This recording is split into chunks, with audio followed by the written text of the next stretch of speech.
Good morning! Welcome to another episode of Olivia's Corner. This week we are talking about my D&D World. I'm very excited. So when I did this before, the only comment I got was, "Hey, I'd love to hear more about your world." You are my favorite person, whoever said that. I love talking about my D&D world. And if you are a person who doesn't know very much about D&D or doesn't like D&D very much, this could still be for you because I'm not using a ton of D&D terms. It's a lot more world-building terms. It's just a world that I've created for the purposes of D&D. So, welcome. I'm glad you're here. I'm glad you showed up today. If you are new here or haven't subscribed already, feel free to do that now. That way you get notified when I notify you. I know, it's real profound. Alright, so I'm going to run you through the agenda for today. First of all, I've been working on this world for over a year. I'm sure it's getting closer to 2 years now. I'm going to tell you about how I got started in D&D and in building a world, and then I'm going to tell you about 3 things that I think are very interesting. Some NPCs, non-player characters, so just some people that are in the world that I created. And then I'll tell you who they are and what their function is, or how they get found sort of in the world. And then I'll tell you about a twist that I put into my world, so stay tuned for that.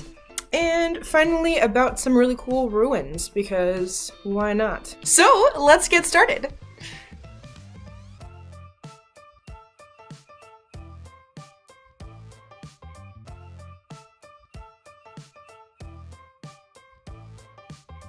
Okay, so when I first started, my thoughts were, oh my gosh, I really want to get involved in D&D. I think I would like to DM. I like world building. I like characters. I directed a short play in high school. I think I would like this DMing, dungeon mastering, dungeon mistressing.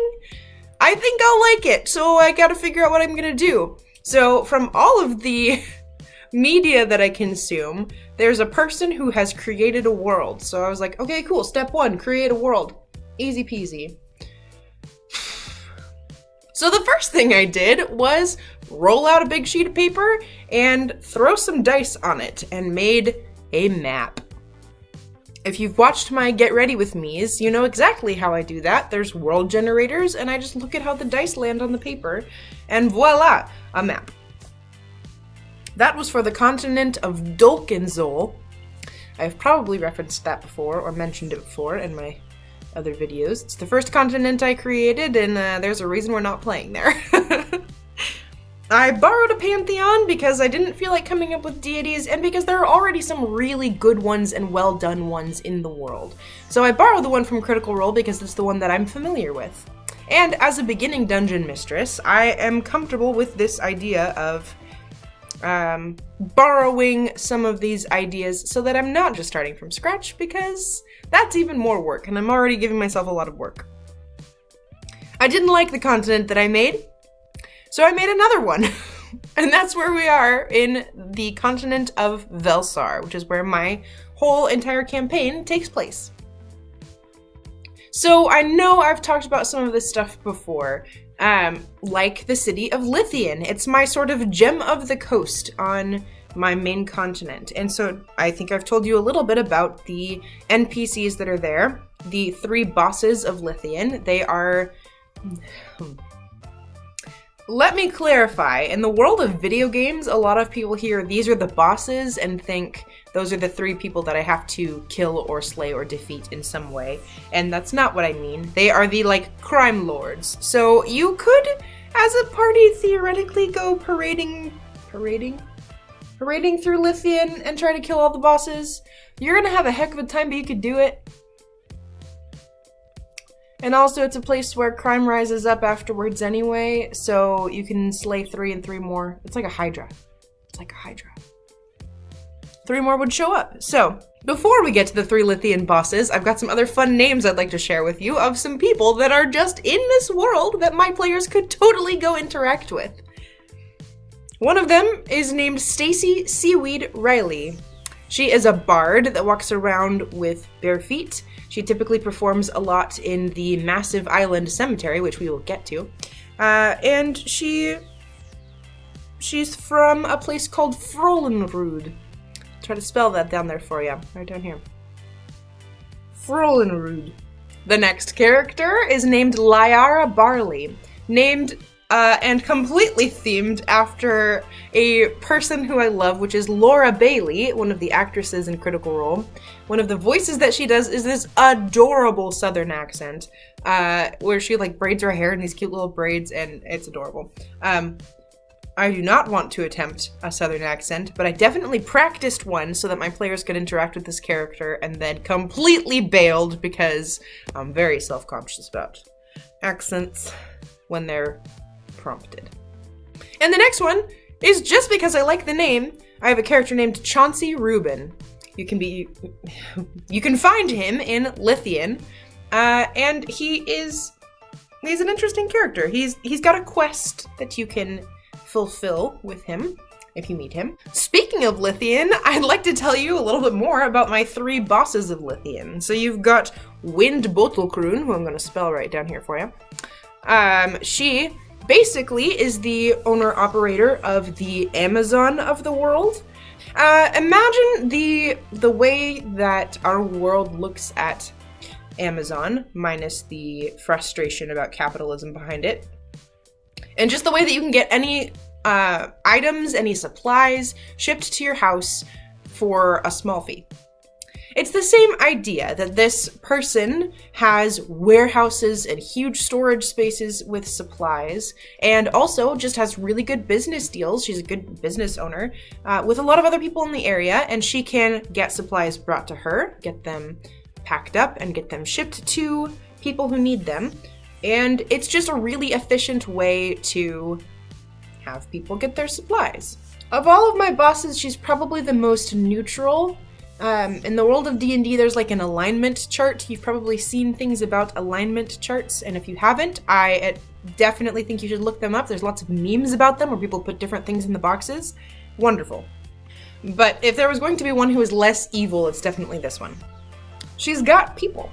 When I designed the place that you can go to order supplies, it looks a little bit like the entrance space in Gringotts, where you walk up and there are the goblins along the sides, and then the one goblin at the end that you talk to get your gold out. It's a little bit like that, where there's people who are working along the side, and there's a person at the front who you can reference and ask questions of, and place orders with if you'd like, or you can talk to the other associates.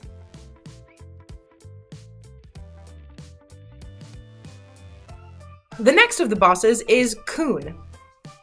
Literally just Kuhn is the name. This is a guy who, without giving you any spoilers, collects people, I guess you could say.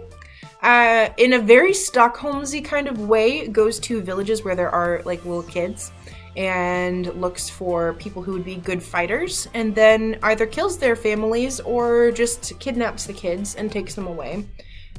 And trains them, raises them as if they were his own, as fighters. And then they fight in fighting pits for glory and drama, I guess. People go to watch these fighting pits. They have no care or understanding for where these kids come from. They just like that there are people here who are good at fighting and entertaining to watch. It's kind of messed up. But people are as oblivious as they want to be, so that's not entirely true. I don't think he'd tell you that he kidnapped these kids. The third one is Edelon Montrell. This is a tricky character. He is a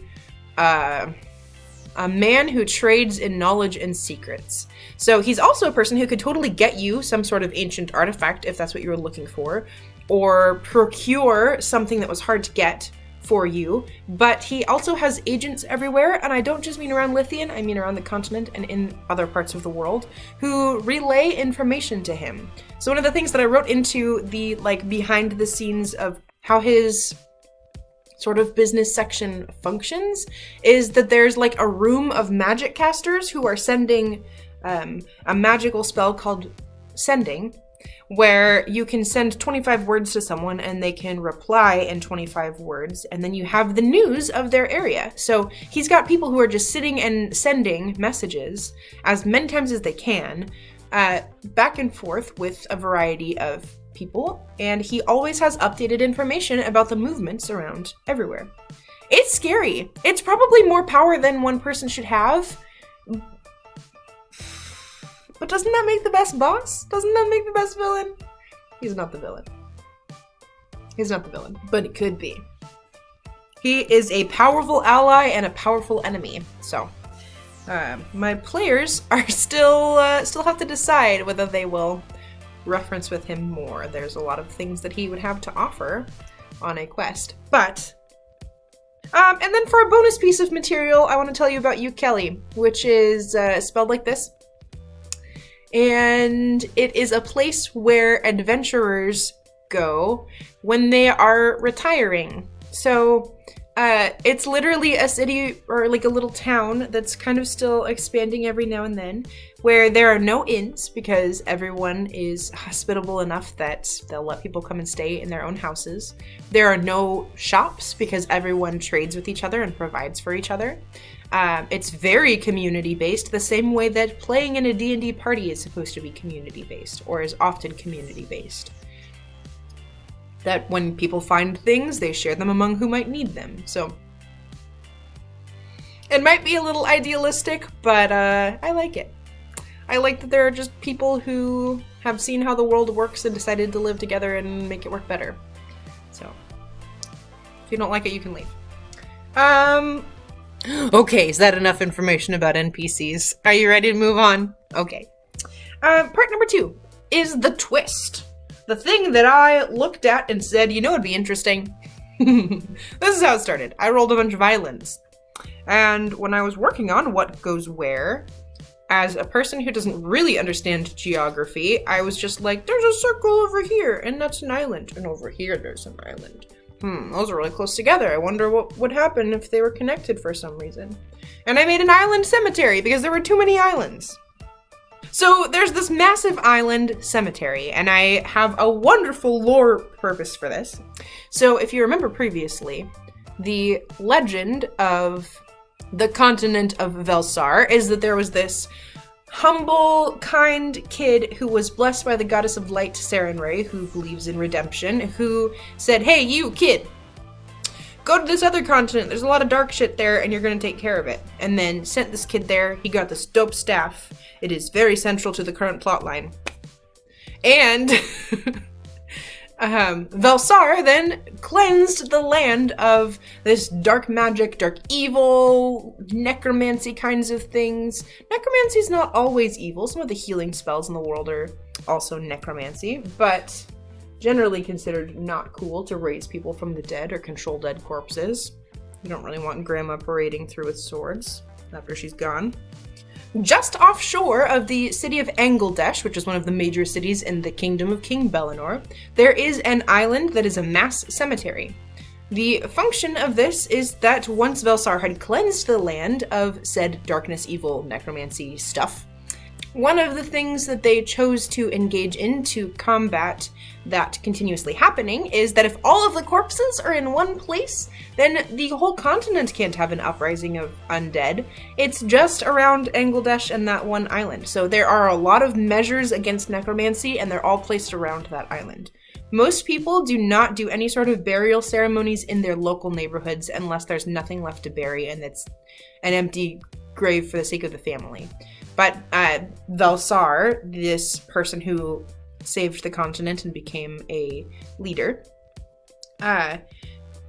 encouraged a new tradition where the people see the last passing or this final journey with the body of their loved one as like as exactly that, a final journey. So they put the person in a coffin, put the coffin on a wagon, and they prepare their supplies and walk in mourning all the way to this cemetery, have a service or, bury the coffin and celebrate the life, or however they see that ceremony going.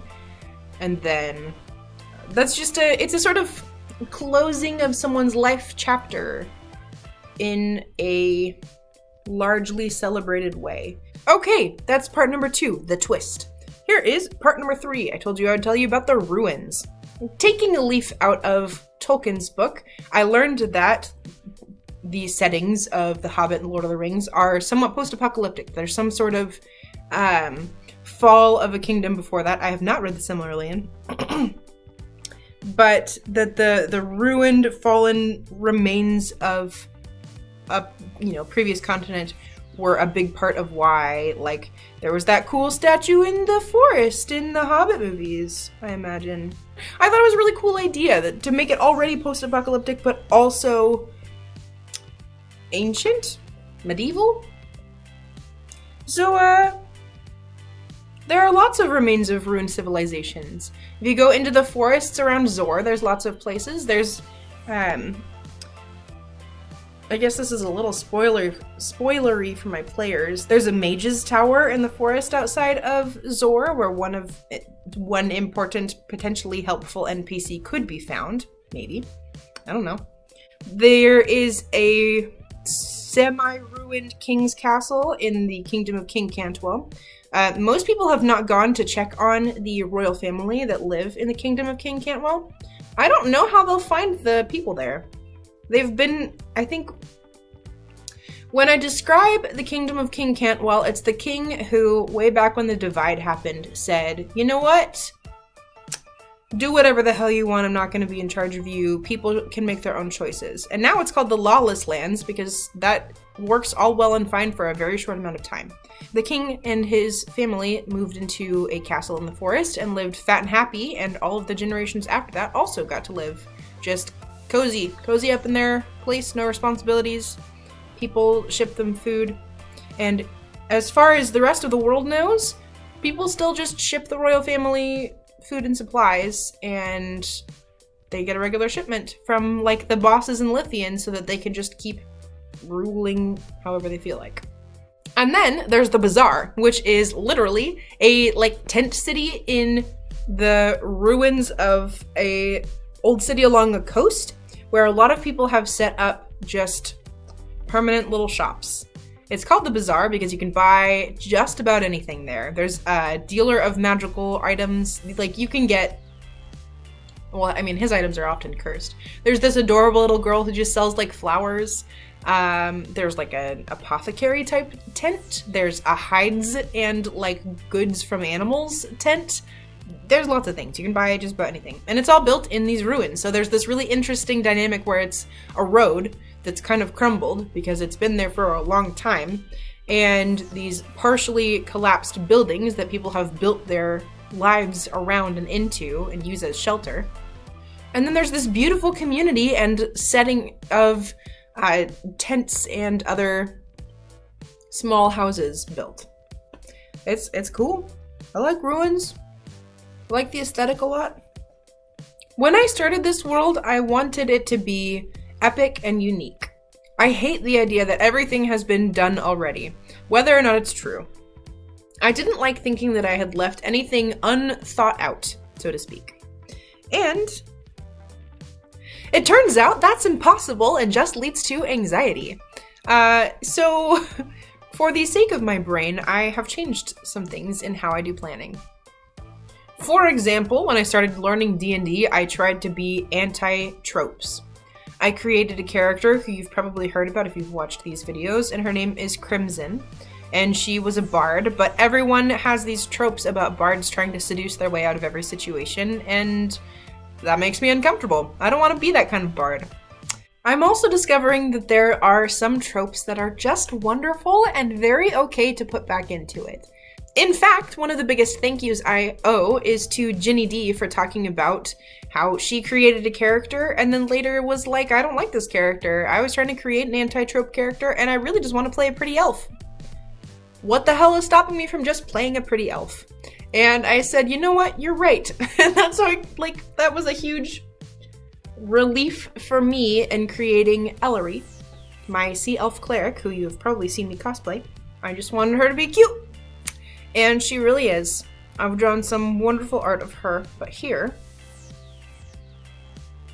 friends, is my mini. Ah! She looks so epic! Look at that! I just need this to be a trident, and then it's perfect.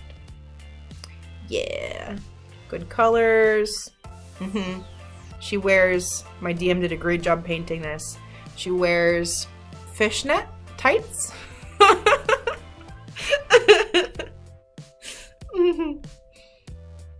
Yeah, because she's from the sea. I don't know. I just thought it was a great part of her aesthetic that I enjoy. So I did it because I like it, okay? If you don't like it, you don't have to do it for your character. So there you have it, folks. Another day talking about my D&D world. What do you think? What do you want to hear more about? If you're one of my players, don't say you want to know all the plot pieces, because I'm not going to tell you that until the end. You can hear them whenever we get through them. So, if you have questions, if you like what you see, go ahead and hit the like button. Go ahead and comment. I love comments. Yes, please tell me what you think. I have learned and built and changed some just because of people's comments, and they're very helpful. So thank you for being a part of my little community. Thank you for showing up, and I will see you next time.